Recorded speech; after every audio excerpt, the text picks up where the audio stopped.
Pode ir. Olá pessoal, vamos dar início aqui, à segunda prática demonstrativa da disciplina de Industriais 2020.2. Infelizmente ainda não conseguimos realizar essa atividade de forma presencial, então resolvemos gravar esse vídeo e vamos tentar explicar o máximo possível, passar o máximo de informações para que seja útil para vocês aí na vida profissional. O cameraman aqui é o nosso ex-aluno, engenheiro Rafael, que agora é técnico também aqui do Laboratório Eletrotécnico, aluno de mestrado. Desde já agradeço seu apoio aqui, também do nosso técnico Eliezer.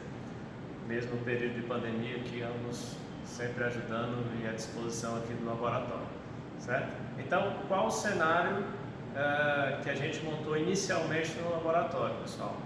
Tá? A gente vai estar ligando várias cargas motrizes, certo? Então aqui no laboratório, vocês podem observar que nas bancadas existem vários motores ligados com ligação direta mesmo, né? Que a ideia é mais ilustrar o impacto da ligação dessas cargas aí no fator de potência, eventualmente na qualidade de energia da instalação, que o objetivo da nossa prática é essa.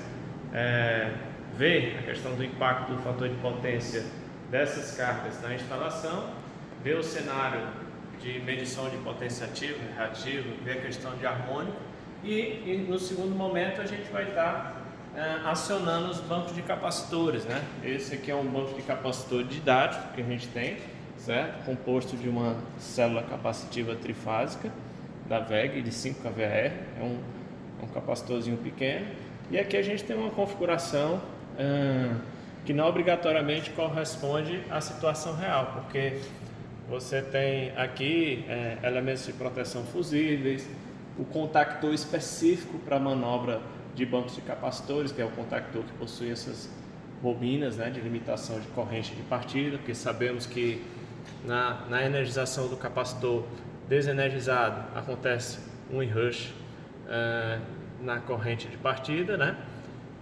Aqui a gente tem um programador horário, que é um dispositivo que pode ser programado para acionar e desacionar o banco. A ideia, a gente ainda deve discutir em sala de aula, mas aqui no caso da Enel Ceará, né, das 6h30 até a meia-noite e meia, a gente não pode, a instalação não pode ter fator de potência abaixo de 0,92 indutivo. E no complemento aí dos horários para completar 24 horas, da meia-noite e meia até 6h30, segundo a legislação, a gente não pode ter o fator de potência abaixo de 0,92 capacitivo. Então, o programador horário vai fazer esse acionamento do banco de capacitor. No caso aqui, o banco capacitor, você só tem essa célula capacitiva trifásica sendo acionada, né? E aciona a célula ou desaciona a célula, né? A gente não vai nem usar o programador aqui na prática, porque precisa estar programando o tempo de entrada e saída, e eu acho que esse não é o objetivo. Vamos falar dessa opção, que é muito usada no mercado por apresentar um menor custo de implantação. E aí a gente tem outros elementos, né? Aqui no banco capacitor didático, os DPS, temos também outras células capacitivas, no caso monofásicas, que podem ser utilizadas também no banco, né? O pessoal gosta aí das células monofásicas porque se queimar apenas uma célula você consegue substituir, diferentemente da célula trifásica, porque se der problema vai ter que trocar toda a célula trifásica. E aqui vocês estão observando, né, que na célula trifásica, apesar dela normalmente dispor de resistores de descarga interno, a gente está colocando outros resistores externos conectados aqui em paralelo com os bornes, para que eu consiga descarregar mais rápido o capacitor quando ele é desenergizado. Então, esses resistores aceleram o processo de descarga do banco de capacitores nessa situação. Um outro detalhe que vocês estão vendo aqui, pessoal, é esse temporizadorzinho aqui, certo? Esse temporizador ele vai dar um retardo na energização. Então, quando o programador horário mandar acionar o estágio do banco de capacitor em questão, esse temporizador ele vai dar um retardo na energização. Isso pode ser interessante quando falta energia, por exemplo, porque quando falta energia, o contactor vai derrubar a conexão do capacitor, e aí, se voltar muito rápido, para evitar que o capacitor seja chaveado, carregado, que é ruim, pode gerar uma sobretensão na rede, esse temporizador vai dar um pequeno retardo na energização, garantindo que o capacitor esteja desenergizado, esteja descarregado quando do retorno da rede, tá? Então, demais elementos, como eu mostrei, fusível, no caso de AZ, que vai fazer a proteção, está sendo utilizado para fazer a proteção aqui do banco específico, ok? No frontal desse banco de capacitor, a gente tem alguns elementos, inclusive nesse momento ele está energizado, tá? Essa aqui é a tensão fase neutra, e o banco está ligado na rede, mas as células ainda não estão conectadas, o capacitor em si não está conectado, porque a corrente está zerada. Então, essa corrente aqui está medindo a corrente de linha que alimenta aí o banco de capacitor. No caso, por enquanto, a gente não acionou o capacitor trifásico, certo? E aí a gente vai fazer acionamento manual com essa botoeira, e também temos uma botoeira de emergência para desligar o banco quando a gente assim quiser, tá? Outro detalhe é que esse banco também dispõe de uma chave seletora. Nesse modo aqui, ele estaria na programação automática. Então, dependendo do horário que a gente programar lá no programador horário, dia e hora, você tem a energização do banco de forma automática, né? Nesse modo de operação automática. Se eu passar a chave seletora para cá, apesar de não ter nenhum rótulo avisando o que é que significa isso, ele estaria no modo manual. Então, posso fazer o acionamento aqui da célula e ele automaticamente, o banco já entra num tempo aí bem rápido, né? E aqui seria equivalente à corrente de linha que está indo para o banco de capacitor de 5 kVAr em 380. Então, vocês têm condições de ter ideia e calcular essa corrente aqui com base nos valores nominais da célula capacitiva trifásica. Inclusive aqui se desconectou, né, uma das fases, certo? Então vou conectar de novo para ver se não teve, ó. Então a corrente agora é a corrente de linha correta, né? Tem que fazer o cálculo aí 5 kVAr dividido por 380 multiplicado por raiz de 3 para dar uma corrente de linha próxima a esse patamar aqui, certo? Vou desligar, nesse momento a gente ainda não vai trabalhar com ele. E passamos aqui para falar um pouco das características das células capacitivas a serem utilizadas nessa aplicação. Então vocês podem observar que essas células aqui são células com encapsulamento metálico, o que seria o encapsulamento recomendado para esse tipo de aplicação, certo? Então seria o modelo mais adequado, né? Polipropileno metalizado, daqui é o fabricante WEG e o outro fabricante Epicus. Temos que ter muito cuidado no mercado, porque a rapaziada às vezes quer vender banco de capacitor e quando você vai ver os materiais, você se depara com capacitores de encapsulamento plástico, como esse daqui, ó, da Lorenzetti, né? Então, esse capacitor de encapsulamento plástico é um capacitor que tem uma vida útil menor. Ele não é adequado para a correção do fator de potência, né? Por quê? Porque ele não vai tolerar alta temperatura, não vai tolerar corrente harmônica, né? Então ele vai ter uma vida útil menor. Mas a rapaziada empurra esse capacitor no mercado por questões de custo. Ele quer ganhar uma margem maior, eventualmente diz que dá uma garantia ou não, mas vocês têm que ter muito cuidado, né, nesse tipo de solução aqui, porque não é adequado para a correção do fator de potência. Aqui eu tenho células monofásicas que já estão danificadas, inclusive, ó, isso aqui pode causar um incêndio no quadro, né, e problemas maiores na instalação como um todo. É um banco de capacitor também que utiliza um programador horário, retardo na energização e um contactorzinho específico aí para a partida de banco de capacitor. Aqui você tem uma chave seccionadora com fusível NH, também amplamente utilizado nessas aplicações de banco de capacitor. Ou outra opção seria usar o próprio disjuntor termomagnético devidamente especificado para essa aplicação. Querendo destacar apenas que nesse banco, esse banco de capacitores aqui, ele estava instalado e inclusive aqui na UFC, né? Então o pessoal da manutenção gentilmente nos cedeu aqui para a gente mostrar essa situação. Aqui são células monofásicas associadas a uma conexão delta, então você teria dois bancos aqui de capacitores, né? Duas associações em delta, e o resistor de descarga nessa célula específica ele não vem interno, né? Então o camarada conecta aqui, ó, externamente para fazer a descarga do capacitor quando dá desenergização do mesmo, certo? Então vocês tenham muito cuidado em saber quais produtos serão fornecidos no instante de contratação do banco de capacitores, porque vocês podem se deparar com produtos de má qualidade, como é o caso desse capacitor. Ele vai resolver o problema inicialmente, mas pode talvez não aguentar, não suportar aí 1 ano de operação, porque realmente é um capacitor mais frágil, que não contém especificações adequadas para essa aplicação. Passando aqui, pessoal, a gente ainda está fazendo uma pequena introdução, né?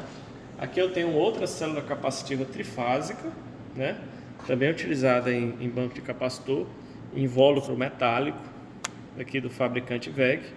A gente pode observar as especificações aqui, ó, quando ligado em 50 ou 60 Hz e em função do nível de tensão. Esse capacitor aqui, essa célula, pode trabalhar com até 440 volts.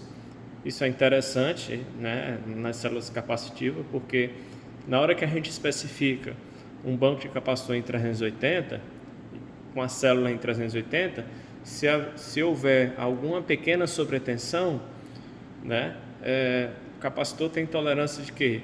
10% de sobretensão, 15, 20, dependendo do fabricante. Então, se não tiver nenhum dispositivo de monitoramento da tensão, o capacitor pode explodir, né, por sobretensão.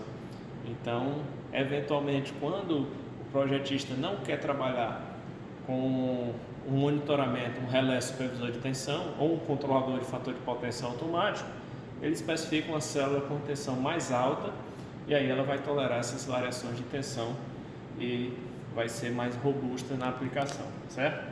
Essa célula especificamente, ó, vocês podem observar que ela está inchada nessa parte superior, porque ela realmente foi danificada na operação, né? Ela foi danificada na operação. Eles têm um dispositivo de alívio de pressão que faz com que o capacitor não exploda, certo? Que ele apenas desconecte os terminais aqui superiores dos capacitores em si montados na parte interna. Isso pode acontecer por sobrecarga, questão de temperatura, sobrecarga possivelmente com relação à presença de harmônicos na instalação. Então isso pode causar sobreaquecimento dos capacitores e eventualmente eles também irem-se embora um pouco mais cedo, né? Então é algo que nas instalações com valores de harmônicos, né, acima de 20%, 30%, já devemos nos preocupar com relação à aplicação de capacitores, que pode não ser a solução ideal, e eles podem realmente aumentar ainda mais o nível de harmônico da instalação ao invés de resolver o problema. Então é algo que deve ser estudado na questão aí da aplicação dos filtros passivos ou ativos, que também tem a função de correção do fator de deslocamento, certo? Então esse aqui é um modelo adequado, segue norma, invólucro metálico, trifásico, ligação interna em delta, né, como eu falei. E para a gente finalizar ainda esse preâmbulo, nós temos aqui um controlador de fator de potência automático, né, que a gente ainda vai discutir no nosso conteúdo didático, mas o controlador automático, ele possui um monitoramento da corrente, da carga, e à medida ele está conectado está monitorando a corrente da carga e tem também a conexão de tensão. Então ele calcula o fator de potência da carga em função do fator de potência alvo e em função da alocação dos estágios. Nesse caso específico desse controlador, né, do fabricante Embrasul, ele tem 12 estágios, né, 12 etapas. Ele sai conectando os estágios de banco de capacitores à medida da necessidade. Então é uma solução bem mais atual, bem mais recomendada do que o uso do programador horário, porque ele faz o controle totalmente automático do fator de potência e, além do mais, tem outros recursos como monitoramento de harmônicos, monitoramento de sobretensão, revezamento de estágios. Então ele faz com que cada estágio funcione pelo mesmo tempo, né? Então os capacitores vão apresentar problemas provavelmente na mesma época, né, os estágios. No entanto, a desvantagem realmente é o custo, porque você vai ter que comprar o controlador e vai ter que comprar cada estágio, né, de banco de capacitor, que é composto basicamente de elemento de proteção, contactor de manobra e célula capacitiva, né? Lembrando que na aplicação com controlador automático, normalmente você não passa, não é recomendado manobrar, né, cargas capacitivas acima de 25 kVR, 40 kVR, né? É bom você sempre trabalhar com no máximo esse valor de potência reativa chaveada, porque isso vai fazer com que os esforços nos elementos de manobra sejam diminuídos. Já são grandes, né? Por causa da corrente, que é alta. Então, quanto maior o kVAR manobrado, maiores vão ser os esforços, né? Menor a vida útil dos componentes. O capacitor em si ele não sofre nada na energização. Quem sofre mesmo é a instalação elétrica, como todos sabem, né? Então, bem interessante. Depois baixem eventualmente o manual desse fabricante ou de outros, que você tem outros fabricantes, Schneider, ABB, Siemens, todos esses fabricantes possuem controladores automáticos. Infelizmente aqui no laboratório a gente não tem um banco de capacitor automático, mas para ilustrar a aplicação é suficiente estar trabalhando aí com um banco com um programador horário ou com acionamento manual, que seria a nossa proposição, certo? Pessoal, dando sequência aqui à explanação da nossa prática, aqui a gente tem o quadro de distribuição do Laboratório de Eletrotécnica, né? E o que é que a gente fez nesse quadro de distribuição? A gente instalou os transformadores de corrente e fez as conexões dos bornes de aquisição de tensão, né, no alimentador que chega lá de fora. Então os cabos estão passando por dentro desses 3 TCs, a gente está usando 3 TCs, né, que estão jogando essas informações de corrente de tensão para o nosso analisador de energia. A gente está utilizando aqui um analisador de qualidade de energia da Schneider, né, que é o modelo Ion 7550, um modelo relativamente antigo. Ele é muito usado como medidor de fronteira dos parques de geração de energia eólica, solar, termoelétrica e aí vai. É um medidor de fronteira com amplas funcionalidades, inclusive a parte de análise de qualidade de energia, certo? Então, nesse medidor de fronteira, a gente vai estar monitorando corrente de entrada aqui, como está instalado na entrada do laboratório. Isso aqui corresponde à corrente da instalação como um todo do laboratório, né? Então, à medida que a gente for ligando os motores, isso aqui é o cenário da nossa carga aqui do laboratório, né? O banco de capacitores ele está instalado em um dos circuitos terminais desse quadro, como os motores também, né? Cada bancada tem um disjuntor. A gente instalou vários motores espalhados aí nas bancadas, e o banco de capacitor ele faz parte de um circuito terminal desse nosso QGBT, que equivale a uma instalação elétrica industrial, certo? Então, aqui a gente está fazendo as conexões, né? Dá até um certo trabalho fazer essas conexões, tem que ter muito cuidado com a polaridade, mas aqui eu tenho as minhas medições, né? Medições inclusive de tensão aqui já, ó. Tensão na fase RST. Ele vai medir também o fator de potência, a tensão média nas 3 fases, a corrente média nas 3 fases e o fator de potência desse momento, né? A corrente está zerada, então ele está fazendo um cálculo aqui, dizendo que o fator de potência está igual a 1 e com um sinal capacitivo, né? Está zerada a carga, né? Potência aqui, ó, kilowatt total, kVAR total e kVA total, tudo zerado, a carga não está ligada. Medições de energia, isso aqui é um valor cumulativo, né? A gente não chegou a resetar, então como ele faz a função de medidor, ele tem o kVA quilowatt-hora, kVAR hora e kVA hora, esse del aqui que é o delivery, né? E tem também outras funcionalidades aqui, questão de kVA, kVAR, kVA, kilowatt, kVAR, kVA, também delivery, com funções de demanda, pico de demanda, que tem algumas datas de registro aqui, ó, valores de tensão, no modo de barra aqui de leitura, valores de corrente com valores máximos atingidos aqui, né? Ele tem várias formas de representar. O que eu acho interessante aqui é a função fasorial, então ele mostra os vetores, a sequência de fase, RST, ó, os vetores, as tensões fase neutro aqui, o V4, que é assim, uma tensão que está flutuando, a gente não conectou a nada, tá? Era para ter ligado ao aterramento, e aqui as correntes de linha, né, que estão, nesse exato momento estão zeradas, certo? Então, o primeiro passo aqui da nossa prática é o que? A gente vai inicialmente sair ligando os motores sequencialmente, observando aqui os valores de potência, e em seguida nós vamos ver o que é que vai acontecer, né, quando a gente ligar o banco de capacitor. Então, a ideia é essa, né, demonstrar essa funcionalidade numa instalação elétrica. Aqui a gente está simulando uma instalação elétrica industrial, ok? Então vamos lá, né? Vou começar a partir os motores do nosso laboratório. Essa corrente aqui vai começar a mudar, né?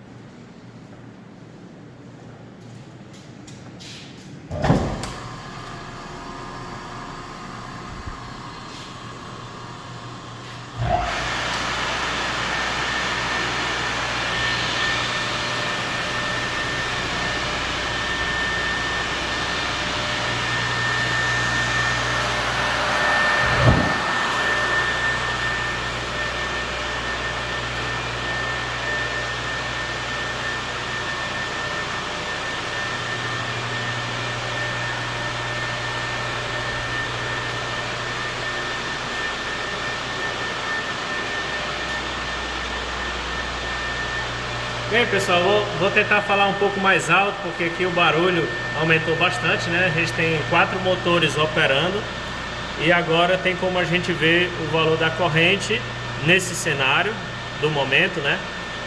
A corrente aqui está próxima de 10 amperes, corrente na fase R 9,1, na S 8,8 e na D 9,5. Aqui a gente teria a tensão média, uma média das 3 tensões de linha, a corrente média nas três fases e o fator de potência trifásico da instalação, né? A gente tem os motores aqui funcionando a vazio, né, praticamente, então você só vai ter praticamente energia reativa, né? Então o fator de potência 0,17 indutivo, valor realmente muito baixo. Nesse cenário, eu teria uma cobrança de energia reativa muito pesada na minha instalação. E aqui tem como observar, né, nesse cenário dos motores ligados, né, eu teria que contabilizar ainda ali quais são as potências dos motores, mas eles todos a vazio contabilizam 6 kVA, né, estão todos a vazio. Isso aqui seria a potência reativa, consumida e aqui o kilowatt consumido, né? Nesse cenário atual. Ou seja, nessa situação você tem só 1 kW, 5.976 kVAR e em termos de kVA isso resulta em 6 kVA. Vamos dar uma olhadinha aqui nos fasores. Eu acho interessante a gente dar uma olhada nos fasores.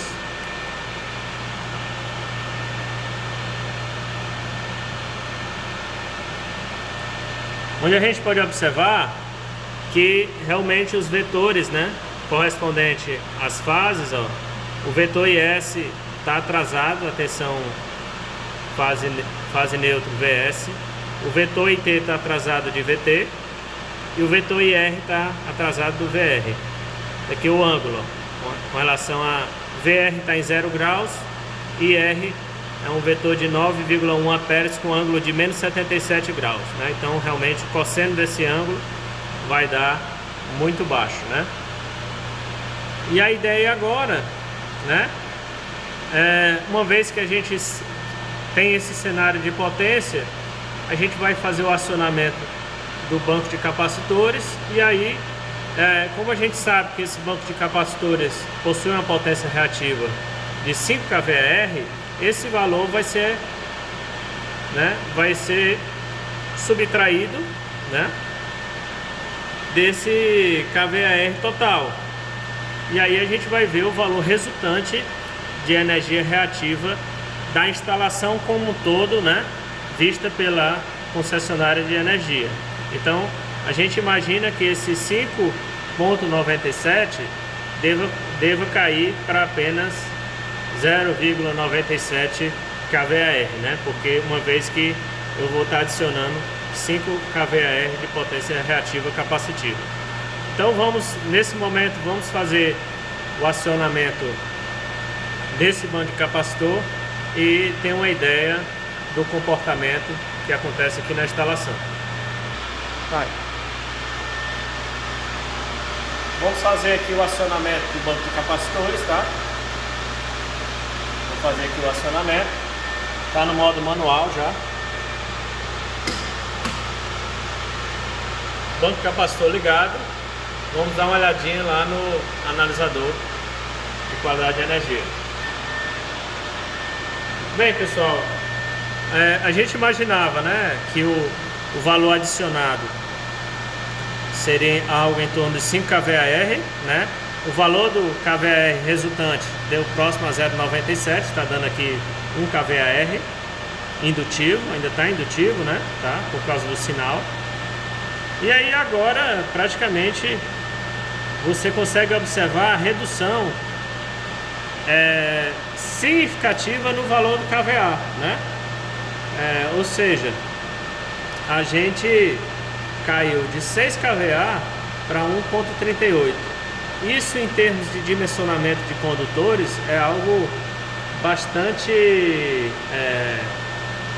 atrativo, né? Uma vez que as perdas vão ser reduzidas, uma vez que você consegue especificar uma seção de valor menor, você vai ter menores quedas de tensão na instalação. E outro ponto extremamente importante quando você corrige o fator de potência é que você consegue ter mais carga na instalação para uma mesma potência de transformador, né? Então uma coisa é você ter uma instalação com transformador e correção de fator de potência, outra coisa é você ter um transformador, né, cuja carga não está tendo correção de fator de potência. Você vai sobrecarregar muito mais o transformador, né? Então é algo bastante positivo. E aí a gente tem condições de fazer esse cálculo já do fator de potência resultante em cima dessas variáveis, ou então aqui no medidor a gente já tem o cenário, né, o novo cenário em termos de fator de potência. Ainda não foi para 0,92 porque a gente não tinha a potência reativa capacitiva suficiente para atingir um fator de potência alvo, que no caso da nossa legislação é 0,92. Mas aqui a gente já consegue visualizar um aumento substancial, né?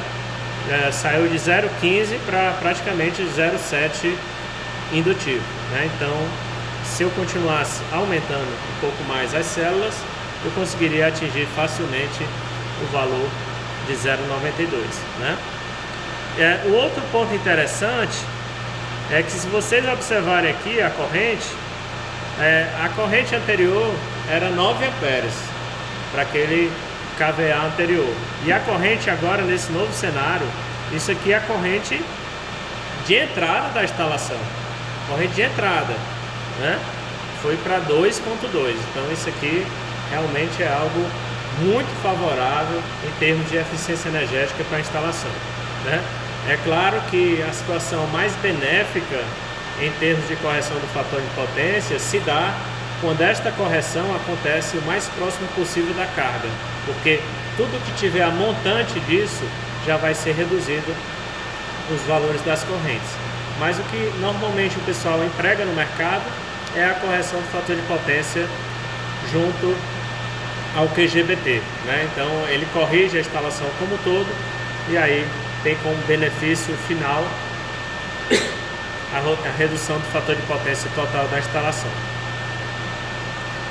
Um outro ponto interessante aqui nesse cenário é que esse medidor nos permite ver a taxa de distorção harmônica da instalação. Então, em termos de tensão, a tensão aqui da UFC, do laboratório, tá excelente. Os níveis de harmônico de tensão estão bem baixos, né? A carga da UFC está, nesse momento de pandemia, muito leve. Então, os valores estão muito baixos. E o conteúdo harmônico da corrente aqui geral no alimentador, observem que está bastante elevado, certo? A gente não colocou um transformador de corrente para medir a corrente do neutro, mas nesse cenário é provável que a corrente do neutro esteja um pouco até elevada, né? Porque no cenário que você tem conteúdo harmônico nas correntes de linha, né, isso reflete no desequilíbrio de corrente, né, e a corrente de neutro pode ter um valor também bastante significativo. Então, nesse cenário, observe que os capacitores que a gente ligou com esse cenário de cargas do momento, isso resulta até num valor de conteúdo harmônico da corrente relativamente alto. Então, isso daqui vai ter um impacto na vida útil das células capacitivas, né? Porque você tem esses valores de harmônicos, né, são bastante consideráveis, né? Pessoal, finalmente eu desliguei aqui os motores, né? Chega, deu um alívio aqui para o nosso ouvido. Acredito que vocês estejam ouvindo melhor até, tá? E então ainda mantemos somente o banco de capacitor ligado. Mantemos aqui o banco de capacitor ligado. A corrente praticamente na instalação é só a corrente demandada pelo próprio banco de capacitor, né, que está ligado nesse momento. Então o fator de potência assim, tá um valor bem baixo, né? Aqui ele está 0,01, né? Tá? Indutivo. Não é um fator de potência acima de 1 não, porque a escala aqui é 100, né? Então o pessoal pode confundir, como é que pode o fator de potência dando acima de 1? Mas não, aqui é dividido por 100, aí você tem um fator de potência, né? Então tá bem próximo a 0, e aí ele ainda está calculando com uma situação indutiva, né? Eu acho que é algo que a gente não precisa nem considerar. Mas aqui é praticamente a corrente do banco de capacitor, né? E em termos de potência, tá aqui, ó. A gente consegue visualizar que nesse momento você tem somente a carga capacitiva, menos 5 kVAr, né? E um valor bem desprezível de potência ativa, né? Essa potência ativa aqui pode ser só os resistores que estão ali em paralelo com a célula capacitiva ou algum outro elemento eletrônico ali que está sendo acionado, né? Tem a bobina do contactor também, tem o programador horário, mas é algo que consome realmente um valor bem bem baixo, certo? Pois então, pessoal, eu espero que tenha sido, que a explicação tenha sido boa aí para vocês, né?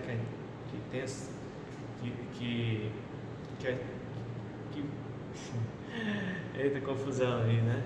Vou dar um corte aí depois. Mas eu espero que vocês tenham entendido todo esse cenário, todo esse objetivo da prática, né? Pode ser até uma prática repetitiva comparado a circuitos em corrente alternada, porque lá na bancada de circuitos 2, né, vocês fazem a prática de correção, mas ali um banco de resistor ou um banco de lâmpada com um banco de capacitor. E aqui a gente quis trazer realmente o que é que acontece no mundo real. Você tem cargas indutivas, tem motores funcionando com baixo carregamento ou praticamente a vazio, que é o que é usual numa instalação industrial, né? Você tem motores sobredimensionados ou operando aí praticamente a vazio, que resulta num baixo fator de potência e muito reativo, circulante, né? E a inclusão aí do banco de capacitor que a gente viu, o acionamento, falou um pouco das células, falou um pouco das tecnologias de acionamento, né? E também um pouco aqui do analisador de energia que está fazendo essas medições, né, e nos ajudando no entendimento de como funciona esse cenário aí de potência ativa, reativa, fator de potência na instalação, certo? No mais, agradeço e posteriormente ficamos à disposição para qualquer dúvida, tá bom? Obrigado e até a próxima, pessoal.